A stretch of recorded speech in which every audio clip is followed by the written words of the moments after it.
Hello and welcome to Money Unshackled News, the headlines. Energy bills to skyrocket by 54% or £693 in April for a typical bill, taking the total cost to nearly £2,000 a year.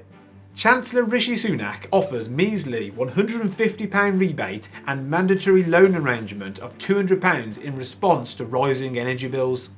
Bank of England raises interest rates from 0.25% to 0.5% in an effort to tame inflation. Mortgages and loans to become more expensive. Job seekers will be forced to accept any work after just 1 month or risk having benefits cut, even if it's outside of their field.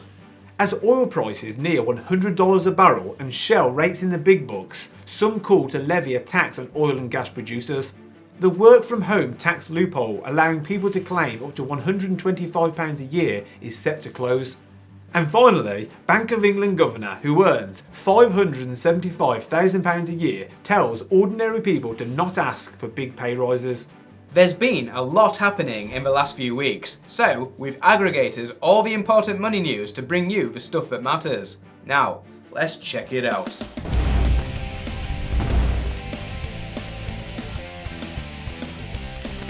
If you're looking for a new investment app or just fancy some free cash, head over to moneyunshackled.com as we bring you all the latest and greatest offers, including free cash, free stocks and discounts to various trading apps and services. You can currently get 6 months free with Nutmeg and Money Farm, 25% off premium stock analysis tool Stockopedia, and a free stock with free trade worth up to £200, plus loads more.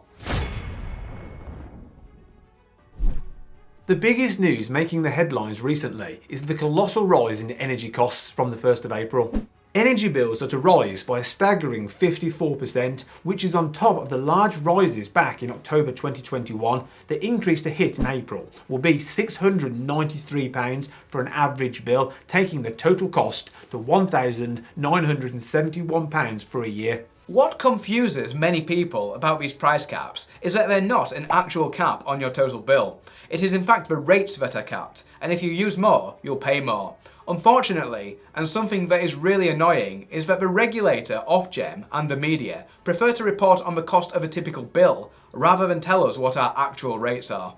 Thankfully, Money Saving Expert have produced this rate table, but even this is just average rates, and your region will vary slightly.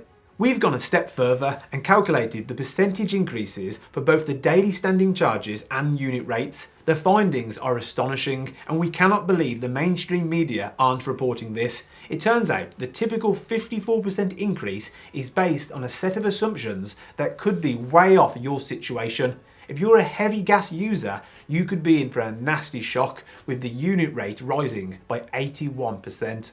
The only consolation regarding the gas price hike is that this is taking effect initially for the summer season, so hopefully much of this damage can be limited for the time being. However, electricity costs are being massively hiked for both the unit rate and the standing daily charge. In fact, even if you were able to reduce electricity usage, which is unlikely, your daily charge, which you're charged regardless of usage, is being hiked by 82%. If you think all this is bad, then make sure you're sitting down for this next one. We know that the energy price cap will change again in October, and if wholesale prices stay where they are now, Money Saving Expert is saying there will be a further rise of about 20%, putting the total bill up to more than £2,300 a year on typical use. We are extremely concerned. Most households cannot afford these hikes, and people are sadly going to die when the colder months hit. In supposedly one of the wealthiest countries in the world, nobody should have to make the choice between eating or heating. So what action is the government going to take? Back in August 2020, Chancellor Rishi Sunak was spending our money like no tomorrow. He couldn't give it away quick enough. Back then, if you wanted 50% off kebab, chips and a greasy pizza, no problem. The government was paying. Fast forward to now, and he'd rather you freeze your tits off. The government think we're all idiots. They've painted black and white stripes on a horse and are calling it a zebra. They are forcefully giving every household a £200 discount in October, which must be paid back over the next 5 years, or in other words, we're essentially having a loan forced upon us. There are so many issues with this scheme, it's unreal. Firstly, it assumes that bills will come down in the future, but there is no evidence to suggest this will happen. Any conflict with Russia, just as an example, would send energy prices skyrocketing. If households can't afford energy now, how will they afford it if prices increase further and they have to pay £40 extra a year for 5 years to clear that debt? Debt to cover living costs is never the answer. Moreover, you may not even get the £200 discount, but you will still be expected to pay it back via increased energy bills. For example, a 24-year-old living with their parents would not get £200 now, but when he or she moves out next year and gets their own place, the way the mechanism works is that they will have £40 added to their annual bill regardless of the fact that they never received the original discount in the first place. Unbelievable.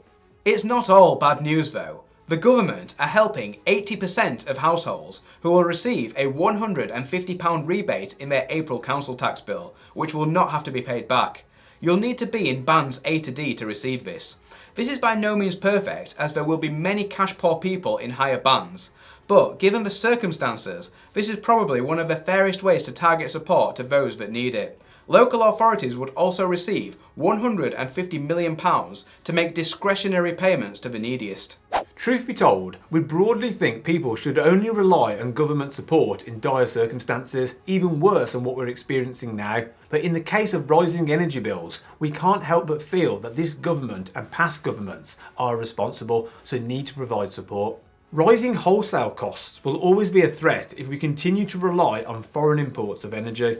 If the government hadn't capitulated to the objections to developing more of our own oil and gas fields of Scotland and permitting fracking and rolled out renewable sources much faster, your finances would be in a far better situation. A country with energy independence would never be as vulnerable to energy prices as we are right now. The Bank of England has raised interest rates from 0.25% to 0.5% in an effort to tame inflation. It's the first back-to-back rise since 2004, and the central bank is forecasting that inflation will increase to 7.25% in April. 5 of the 9 members in the committee voted to increase the rate to 0.5%, but 4 of the 9 members wanted an even larger increase to 0.75% to get a grip on surging inflationary pressure. The Financial Times is reporting that markets are now expecting the Bank of England to lift interest rates to at least 1% by May and 1.5% by November. This Is Money said the increase will add almost £1,300 a year to the cost of a typical mortgage, and City analysts are warning that the rise will be a shock to those who are accustomed to cheap home loans. Rates have been at 0.5% or lower for much of the last 13 years. About 10 million British adults have never experienced base rates above 1%, according to analysis by AJ Bell. Another action the Bank of England is taking is bringing the curtain down on its £895 billion money printing programme after almost 13 years. As the £875 billion of government debt from quantitative easing gets repaid, the bank will allow the cash to simply disappear. This will reduce the cash supply by £28 billion this year and just over £70 billion in total by the end of next year. After the interest rise, Nationwide and Santander have rushed to raise mortgage rates and are the first lenders to do so, reports The Telegraph.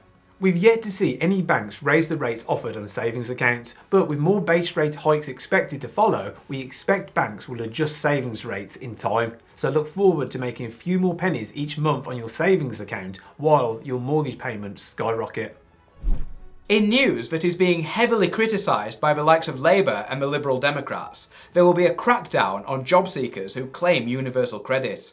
Claimants will be forced to widen their job search outside of their preferred sector of work after 4 weeks, rather than 3 months, or face sanctions that will slash their benefits if they are deemed to not be making a reasonable effort to secure a role, or if they turn down a job offer.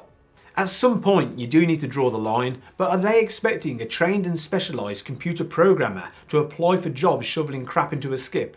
The whole process is a total waste of time. For one, the programmer is unlikely to get the job in the first place because he is likely to be deemed underqualified for this particular role and obviously not interested. And if he did get the job, he's equally likely to quit as soon as he lands a more suitable role. Surely it's better all round to allow more time to search for jobs. Crude oil prices are back up to levels last seen in 2014. West Texas Intermediate and Brent crude have pushed up towards $90 a barrel. Many experts think the next stop is $100. As a beneficiary of this rise in oil prices, Shell has received criticism for its success. We should be celebrating these stories of successful UK companies, not reprimanding them. Shell posted a $19.3 billion profit for 2021, up from just $4.8 billion a year earlier. They also raised their dividend by 4% and are buying back shares worth $8.5 billion in the first half of 2022. The timing of this release was unfortunate. It came on the day that Ofgem hiked the energy cap by 54%, prompting calls by Labour to levy a windfall tax on oil and gas producers. We don't recall oil companies being offered state handouts when they were struggling back in 2020 when prices collapsed. These are adjusted profits for Shell. However, the reported profit in 2020 was actually a $21.7 billion loss. Rishi Sunak said the idea of a windfall tax sounded superficially appealing, but it would ultimately deter investment. We'd also like to point out that punishing Shell also punishes British pensioners, whose pensions are tied to the fate of FTSE 100 companies. Let's hope this is the end to silly ideas about punishing success. The tax loophole on working from home that has cost the Exchequer about £500 million over the course of the pandemic is expected to close. It had only cost the Treasury £2 million a year before the pandemic. However, the cost of the scheme to the Treasury has increased over 100-fold because of home working since the pandemic. The relief was introduced in 2003 as a way to help home workers with gas, heating, internet and other utility bills, and allowed people to claim up to £125 a year for working at home, even if they only spent a single day away from the office in the entire year. Claims could also be backdated, meaning anyone who has worked from home due to COVID but has not made a claim for the relief could be entitled to a 2-year payout of up to £250. You might think that something as boring as an obscure tax relief might go unnoticed by the British public, but HMRC said 4.9 million successful claims for the tax break had been made since March 2020, but sadly it looks like its days are numbered. Sick joke. Bank of England governor who earns £575,000 a year is criticised over pay restraint call. Foolish and out-of-touch comments were made by the Bank of England's Andrew Bailey in an interview with the BBC. He said workers should not demand big pay rises as the bank battles surging inflation. If employees ask for big wage increases to match the cost of living, the bank's task could be made harder. He doesn't want his job to be made harder despite his epic £500,000 salary, but he seems unconcerned about the millions of ordinary people who will struggle to put food on the table. His theory is that employers would then pass on those higher wage costs to consumers in the form of higher prices, creating an inflationary spiral. We, on the other hand, would like to say the exact opposite, that it is your duty to go out and obtain a much higher wage. Most people cannot cut back to the extent that surging inflation demands. Therefore, you have no choice but to go and take what is yours. Question of the day, are you worried about rising inflation? What are you doing to keep your head above water? Join the conversation in the comments below. Thanks for watching! On this channel we'll talk a lot about personal finance, investing and all things money. And if you want to see more great content, please click the subscribe button below. This is MoneyUnshackled.com. See you next time.